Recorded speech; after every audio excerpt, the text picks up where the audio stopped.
saw a fastball, I saw his cutter slider, I saw his changeup. Didn't see the curveball, but just the ability to keep guys off balance and put the ball where he wants to is what really makes him special. All right, Andy, good seeing you again. Tell us where you are, what the latest with Andy Burns' life. I'm up in Toronto, just preparing for the season, and it's good to be back on the baseball field, and season's going to be here before you know it. So I'm just trying to do everything I can to be prepared and ready for game one, and same with everyone else here. So we're up in Toronto and just getting after it. It's good to be back on the baseball field. Last time I saw you, you didn't have the goatee. Well, tell us with the facial hair. Well, I haven't cut my hair either, actually. So no, when the whole thing went down, for whatever reason, I'm like, you know what, I've never, grown facial hair, and so I'm like, we'll see how it goes, and then it kind of just turned into symbolism for me because, I haven't cut this, and I also haven't given up on this season. I was, training as hard as I've ever trained and just getting after it, and preparing for the season. I never took a day off, and now I'm here ready to roll, and this is just kind of my new look for this year. Okay. People, if you come back to Korea, actually, it's funny. Like, I lost about 10 pounds as well, but when I came back from the quarantine, I would say at least half the staff didn't recognize me out of the beginning. So it is definitely a little bit of a disguise. How difficult was it for you to? I know that you had a really good spring in Dunedin. Everything got stopped, and you guys all went home, and you guys had to kind of wait it out without any kind of a date, or you guys didn't know what was gonna happen. How difficult was that period just to, stay mentally sane and also keep your body in shape just in case something happens?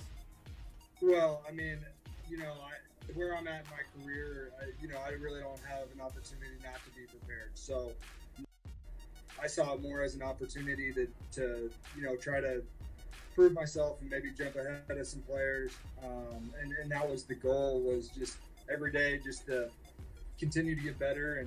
And there was some, I got to spend great time with my wife, and just hang out with her is always a joy. So we were actually workout partners for the first 6 weeks of the quarantine, and then a facility opened up, so I was able to get in there and start hitting and throwing and everything. So honestly, by the time I got here, I was game ready. I could have gone out and played the first day I was here. So for me, it was just a relentless pursuit to continue to get better and be ready for whenever they did call.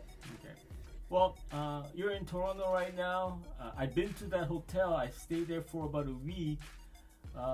It's a spacious hotel. It's right next. I mean, it's in Rogers Center. But how are things with you guys right now? Not just you, but with the rest of the Toronto players. I heard somewhere in reports that if you guys venture out, we're talking about some hefty fine, and you guys. It sounds like you guys are just stuck in there. How's that going?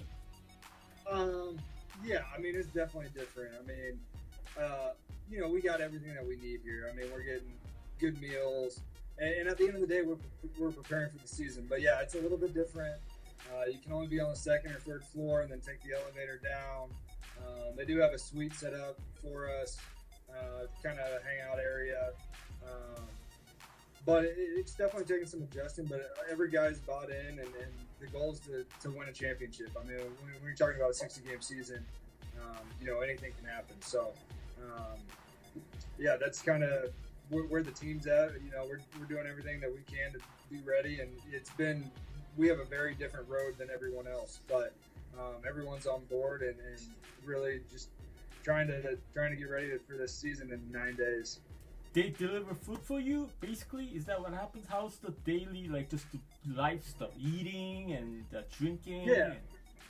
Yeah, I mean, we have every meal provided, but if you do want to eat out, I mean, Uber Eats and all those things are available, and they drop it off at the front desk, and the front desk brings it up to our floor. There's no contact with anyone else on the outside, and obviously Canada has done a really good job keeping their numbers down, and I feel like they're in a good place. So I understand why they've done the precautions that they have, and everyone's abiding by the rules. So if you can stay focused on the fact that it's we're here to play baseball and the season's coming, then we're able to get by. I mean, not having your families here right now has been tough, but hopefully as things go on, that can change. But at the end of the day, it's a 66-day season, so just try to make the most of every day. How do you get to the stadium when it's time for you to go and play or practice? Like, is there like a different route that you guys go to without venturing outside? Secret elevators. Secret elevators. Oh, Yeah. okay. There's elevators that connect the hotel to the field. So, we have our access to the field, and they set up like an outdoor patio that's away from the public, but it's like within the confines of the stadium, where we can get some fresh air. Luckily, like being a retractable roof on nice days, we can get some sunshine. But it's been different. But like I said, everyone's on board and just trying to prepare for the season. I saw the highlights from yesterday's intra-squad games, and I saw you facing Hyunjin Ryu. Did you have 2 ABs? But I'm not too sure exactly how many at-bats you had against him, but how was that experience?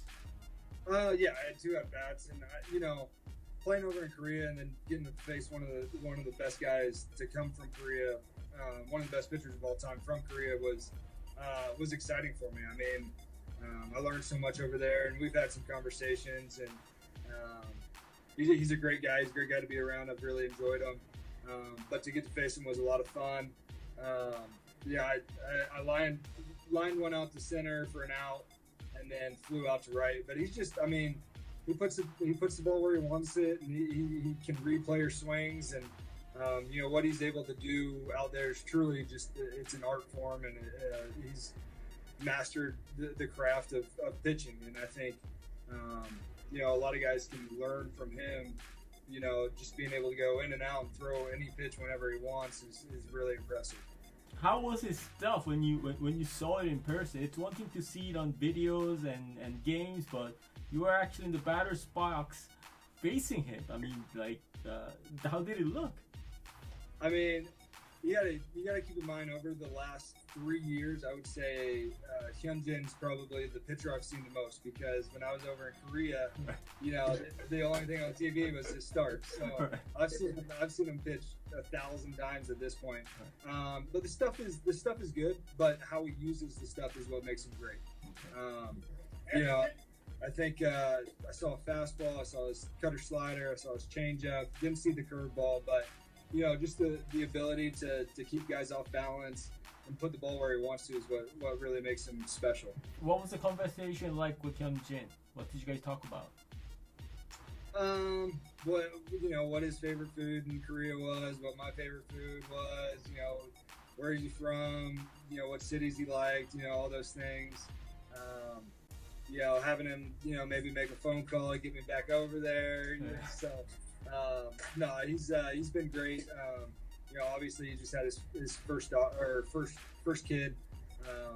I know he's missing them right now, but he's a good guy to be around. He's always in a good mood, and we've had some good conversations. Okay.